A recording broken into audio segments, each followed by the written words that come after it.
ശ്രുതി പലിശയ്ക്ക് കാശെടുക്കാനായി ഫിനാൻസ് ഓഫീസിലേക്ക് വരുന്നുണ്ട്. അവിടെ വെച്ച് അയാൾ സച്ചിയുടെ ഫോണിലുള്ള വീഡിയോയെ പറ്റി ശ്രുതിക്ക് പറഞ്ഞു കൊടുക്കുവാണ്.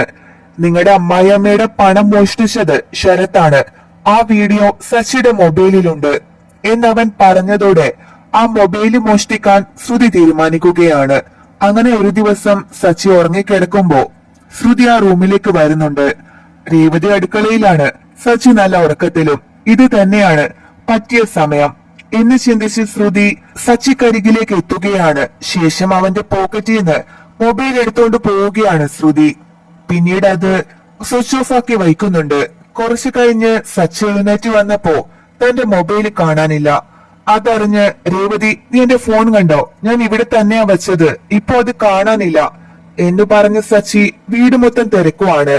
രേവതി ഉടൻ സച്ചിയുടെ ഫോണിലേക്ക് ഡയൽ ചെയ്തെങ്കിലും അത് സ്വിച്ച് ഓഫ് ആയിരുന്നു. അത് കണ്ട് മാറി നിന്നും ചിരിക്കുവാണ് ശ്രുതി. സച്ചിയേട്ടാ, ഇങ്ങനെ ടെൻഷൻ ആവാതെ, ഒരു മൊബൈൽ അല്ലേ പോയത്, അതും പഴയ മൊബൈല്, അതിനെന്തിനാ ഇങ്ങനെ വെപ്രാളപ്പെടുന്നേ എന്ന് രേവതി ചോദിക്കുന്നുണ്ട്. അത് പിന്നെ ആ മൊബൈലിനകത്ത് പ്രധാനപ്പെട്ട വിവരങ്ങളൊക്കെ ഉണ്ട് രേവതി, അത് പറഞ്ഞ നിനക്ക് മനസ്സിലാവില്ല എന്ന് പറയുവാണ് സച്ചി. അത് കേട്ട് ചന്ദ്ര അങ്ങോട്ടേക്ക് വരുവാണ്. എന്ത് പ്രധാനപ്പെട്ട വിവരങ്ങളാണ് ഇവൻ സൂക്ഷിച്ചു വെച്ചിരിക്കുന്നത്? ഇവൻ വലിയ IAS ഓഫീസർ അല്ലേ? അതൊക്കെ സൂക്ഷിക്കാൻ കാറ് സവാരിക്ക് പോകുന്നവന് എന്തിനാടി മൊബൈല്? അത് നഷ്ടപ്പെട്ട അത് വലിയ സംഭവമാക്കേണ്ട കാര്യമൊന്നുമില്ല എന്ന് ചന്ദ്ര പറയുന്നുണ്ട്. അമ്മ, കാറ് സവാരിക്ക് പോകുന്നയാൾക്ക് എന്താ മൊബൈൽ അത്യാവശ്യമല്ലേ? മൊബൈലില് സച്ചേട്ടന് സവാരികളൊക്കെ വരാറുണ്ട്, ഇല്ലെങ്കിൽ എങ്ങനെ കോൾ ചെയ്യാൻ പറ്റും? അതുകൊണ്ട് അമ്മ അറിയാത്ത കാര്യത്തെ പറ്റി സംസാരിക്കരുത് എന്ന് പറഞ്ഞ് രേവതി ചന്ദ്രയോട് ദേഷ്യപ്പെടുന്നുണ്ട്. മൊബൈൽ കാണുന്നില്ലെങ്കിൽ അത് എവിടെയെങ്കിലും നഷ്ടപ്പെട്ട് കാണും മോളെ. നീ എന്റെ മൊബൈൽ എടുത്തോ മോനെ, ഞാനിപ്പോ വീട്ടില് വെറുതെ ഇരിക്കുകയല്ലേ, എനിക്കിതിന്റെ ആവശ്യമൊന്നുമില്ല എന്ന് പറഞ്ഞ് രവിയേട്ടൻ തന്റെ മൊബൈല് സച്ചിക്ക് നേരെ നീട്ടുകയാണ്. അതൊന്നും വേണ്ട അച്ഛാ, അച്ഛനെ തിരക്കി എത്ര പേര് വിളിക്കുന്നതാണ്, അപ്പോ അച്ഛന് ഫോണില്ലാതെ പറ്റില്ലല്ലോ. സച്ചിയേട്ടൻ അത് കൊടുക്കണ്ട, എന്റെ ഫോൺ ഉണ്ടല്ലോ, അതിൽ വിളിച്ചാ മതി. സച്ചിയേട്ടാ, ഇത് പിടിക്ക്, ഫോൺ തിരിച്ചു കിട്ടുന്നത് വരെ ഈ ഫോൺ സച്ചിയേട്ടന്റെ കയ്യിൽ വെച്ചോളൂ എന്ന് പറഞ്ഞ് രേവതി സച്ചിക്ക് അത് കൊടുത്തപ്പോ സച്ചി അത് വാങ്ങിയില്ല. ഇതൊന്നും വേണ്ട രേവതി, നിനക്ക് ഒരുപാട് ആവശ്യമുള്ളതല്ലേ, അതുമല്ല എന്റെ സിമ്മ് നഷ്ടപ്പെട്ടില്ലേ, നിന്റെ ഈ ഫോൺ കിട്ടിയിട്ട് യാതൊരു പ്രയോജനവും ഉണ്ടാവാൻ പോകുന്നില്ല. സവാരിക്കുള്ള കോൾസ് ഒക്കെ ആ നമ്പറിലേക്കാ വരുന്നത്. പിന്നെ നിനക്ക് പൂ കെട്ടാനുള്ള ഓർഡർ വരുന്ന സമയമാണ്. അപ്പോ ഈ ഫോൺ ഇല്ലാതെ നിനക്ക് പറ്റില്ല, ഇത് വേണ്ട എന്ന് പറയുവാണ് സച്ചി.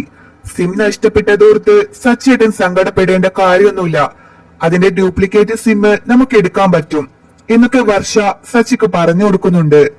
എനിക്ക് ഫോൺ ഇല്ലാതെ പറ്റില്ല, സവാരിക്ക് പോവാനുണ്ട് എന്ന് പറഞ്ഞ് സച്ചി അവിടെ നിന്ന് പോവുകയാണ്. അത് കണ്ട് രേവതി ഒരു ഫോൺ വാങ്ങിക്കൊടുക്കാൻ തീരുമാനിക്കുന്നുണ്ട്. ഉടനെ തന്റെ അനിയത്തി ദേവുവിനെ വിളിച്ച് ഈ കാര്യങ്ങളൊക്കെ രേവതി പറഞ്ഞു കൊടുക്കുവാണ്.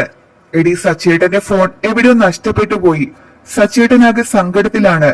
അതുമല്ല, എനിക്ക് ഇടയ്ക്കിടെ അദ്ദേഹത്തെ വിളിച്ച് സുഖവിവരം അന്വേഷിക്കാനും പറ്റുന്നില്ല.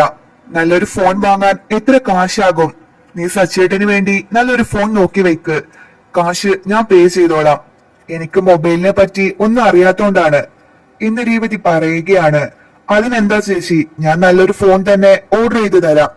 പിന്നെ 10-20,000 രൂപയാവും നല്ലൊരു ഫോണിന്. വില കുറഞ്ഞ ഫോൺ വാങ്ങാത്തതാ ചേച്ചി നല്ലത്, അത് പെട്ടെന്ന് കേടാവും എന്ന് പറയുവാണ് ദേവു. നീ വിലയൊന്നും നോക്കണ്ട ദേവു, സച്ചേട്ടന് നല്ലൊരു ഫോൺ തന്നെ വാങ്ങിക്കൊടുക്കാം. നീ ഈ അഡ്രസ്സിലേക്ക് ഓർഡർ ചെയ്ത് തന്നാ മതി, കാശ് ഞാൻ പേ ചെയ്തോളാം എന്ന് പറഞ്ഞ രേവതി കോൾ കട്ട് ചെയ്യുന്നുണ്ട്.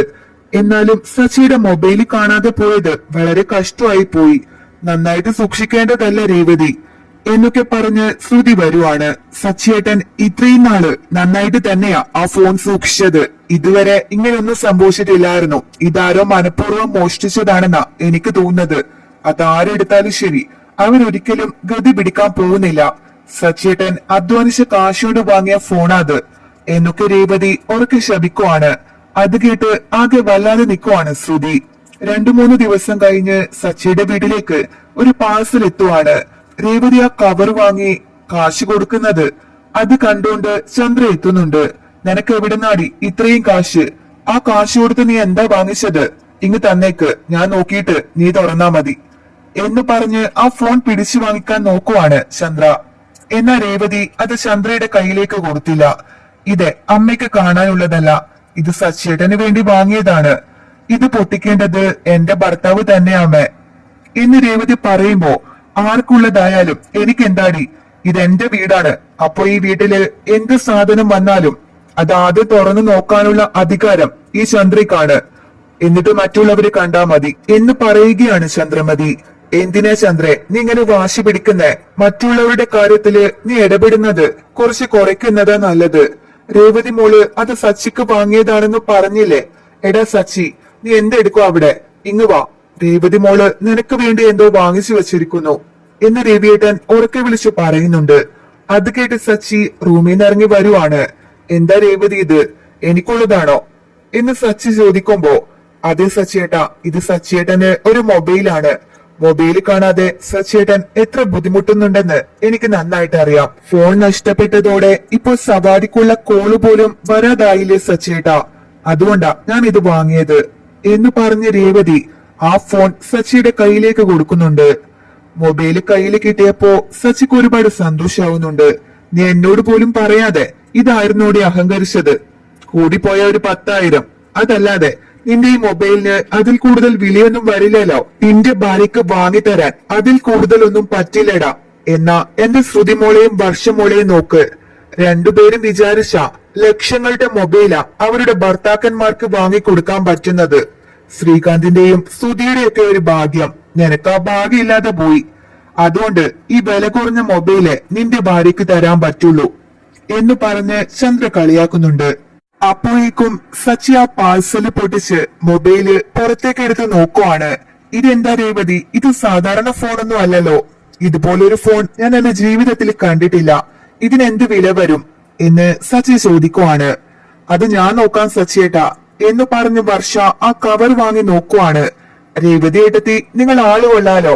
50,000 രൂപയുടെ മൊബൈലല്ലേ നിങ്ങൾ ഭർത്താവിന് വേണ്ടി വാങ്ങിക്കൊടുത്തിരിക്കുന്നേ. ശ്രീകാന്തിന് പോലും ഞാൻ ഇതുവരെ ഇത്ര വില കൂടിയതൊന്നും വാങ്ങിച്ചു കൊടുത്തിട്ടില്ല എന്ന് വർഷ പറഞ്ഞത് കേട്ട് ചന്ദ്രയും ശ്രുതിയും ആകെ വല്ലാതായി നിൽക്കുവാണ്. ഞാൻ മൊബൈൽ മോഷ്ടിച്ചത് കാരണം സച്ചിക്ക് രേവതിയോടുള്ള ഇഷ്ടം കൂടിക്കൊണ്ടിരിക്കുവാണ്. ഇനി ഇവരെ തമ്മിൽ തെറ്റിക്കാൻ പറ്റില്ല, ഇവര് തമ്മിൽ കൂടുതൽ അടുക്കാൻ പോവാണ് എന്നൊക്കെ മനസ്സിൽ പറഞ്ഞ് ആകെ ടെൻഷനായി നിൽക്കുവാണ് ശ്രുതി. കാറ് സവാരിക്ക് പോകുന്നവന് എന്തിനടി ഇത്ര വില കൂടിയ മൊബൈല്? നീ കുടുംബത്തിലെ കാശ് കളയാൻ തന്നെ തീരുമാനിച്ചോ? ഇവിടെ വീട്ടു ചെലവിന് തന്നെ കാശ് തികയുന്നില്ല, അപ്പോഴാണ് വില കൂടിയ ഫോൺ വാങ്ങി കാശ് തൊലച്ചിട്ട് വന്നിരിക്കുന്നെ എന്ന് പറഞ്ഞ് ചന്ദ്ര ദേഷ്യപ്പെടുന്നുണ്ട്. അതിന് ഞാൻ അമ്മയുടെയോ ഈ കുടുംബത്തിന്റെയോ ചില്ലി കാശ് എടുത്തിട്ടില്ലമ്മേ. ഞാൻ പൂകെട്ടി അധ്വാനിച്ച കാശുകൊണ്ടാണ് ഭർത്താവിന് ഫോൺ വാങ്ങിച്ചു കൊടുത്തത്. അതിന്റെ വിലയൊന്നും ഞാൻ നോക്കിയില്ല, നല്ലൊരു ഫോൺ ആണോ എന്ന് മാത്രമേ ഞാൻ നോക്കിയിട്ടുള്ളൂ. പിന്നെ വീട്ടു ചെലവിന് സച്ചേട്ടനും ഞാനും ഒരുപാട് കാശ് തരുന്നുണ്ടല്ലോ, അതിന് ഇതുവരെ ഒരു കുറവും വരുത്തിയിട്ടില്ല എന്ന് രേവതി ചന്ദ്രയ്ക്ക് മറുപടി കൊടുക്കുവാണ്. രേവതി, നിന്നെ പോലൊരു ഭാര്യയെ കിട്ടിയത് എന്റെ ജീവിതത്തിലെ ഏറ്റവും വലിയ ഭാഗ്യമാണ്. ഞാൻ ഓട്ടോ ഓടിച്ചത് കണ്ട് നീ എനിക്ക് 9 ലക്ഷത്തിന്റെ കാറാ വാങ്ങിച്ചു തന്നത്. ഇപ്പൊ മൊബൈല് നഷ്ടപ്പെട്ടപ്പോ 50,000ന്റെ മൊബൈലാ നീ വാങ്ങിച്ചു തന്നിരിക്കുന്നെ. ഇതിനൊക്കെ ഞാൻ തിരിച്ചെന്താ തരേണ്ടെന്ന് അറിയില്ല. ഞാൻ ശ്രുതിയെ പോലെ കൂടുതൽ പഠിച്ചിട്ടുണ്ടായിരുന്നെങ്കിൽ എനിക്ക് നിന്നെ പോലെ നല്ലൊരു ഭാര്യയെ കിട്ടില്ലായിരുന്നു. എന്നെ കൂടുതൽ പഠിപ്പുള്ള ഒരു പെണ്ണിനെ കൊണ്ട് അച്ഛൻ കെട്ടിച്ചേനെ. അത് സംഭവിക്കാത്തത് നന്നായി എന്ന് പറയുവാണ് സച്ചി. അതെടാ, രേവതി മോളാണ് നിന്റെ സൗഭാഗ്യം. കാരണം നിന്റെ കണ്ണ് നിറയാൻ ഈ രേവതി ഒരിക്കലും അനുവദിക്കില്ല. ചന്ദ്രെ, നീ ഇത് കണ്ടില്ലേ? ആ ഫോണൊന്ന് വാങ്ങി നോക്കിക്കേ. നീ ഇതുവരെ വില കൂടിയ ഫോണൊന്നും കണ്ടിട്ടില്ലല്ലോ എന്ന് പറഞ്ഞ് രവിയേട്ടൻ ആ ഫോൺ ചന്ദ്രയ്ക്ക് കാണിച്ചു കൊടുക്കുന്നുണ്ട്. ആർക്ക് കാണും രവിയേട്ട ഇവളുടെ ഒരു ഫോൺ? എന്റെ ശ്രുതിമോളുടെ അച്ഛന്റെ അടുത്ത് പറഞ്ഞാല് 50,000ന്റെ അല്ല 2-3 ലക്ഷത്തിന്റെ മൊബൈൽ ആയിരിക്കും മലേഷ്യയിൽ നിന്ന് ഇവിടെ എത്താൻ പോകുന്നത്. ഞാൻ വേണ്ടാന്ന് വിചാരിച്ചിട്ടാ. ശ്രുതിമോളെ, പെട്ടെന്ന് അച്ഛനെ വിളിക്ക്. ഇതിന്റെ ഇരട്ടി വിലയുള്ള ഫോൺ ആയിരിക്കണം നീ എനിക്ക് വാങ്ങിച്ചു തരാൻ പോകുന്നേ എന്ന് പറഞ്ഞു നിൽക്കുവാണ് ചന്ദ്ര. അമ്മേ, അസൂയ പാടില്ല. രേവതി, നമുക്ക് ശ്രീകാന്തിനോട് പറഞ്ഞ് ഈ ഫോൺ ഒന്ന് ഓൺ ചെയ്ത് നോക്കാം. പിന്നെ ഇവിടെ ചിലരുടെ കണ്ണു പെടാൻ സാധ്യതയുണ്ട്, അതുകൊണ്ട് മാറി നിൽക്കുന്നതാ നല്ലത് എന്ന് പറഞ്ഞ് സച്ചി ആ മൊബൈലുമായി റൂമിലേക്ക് പോവുകയാണ്.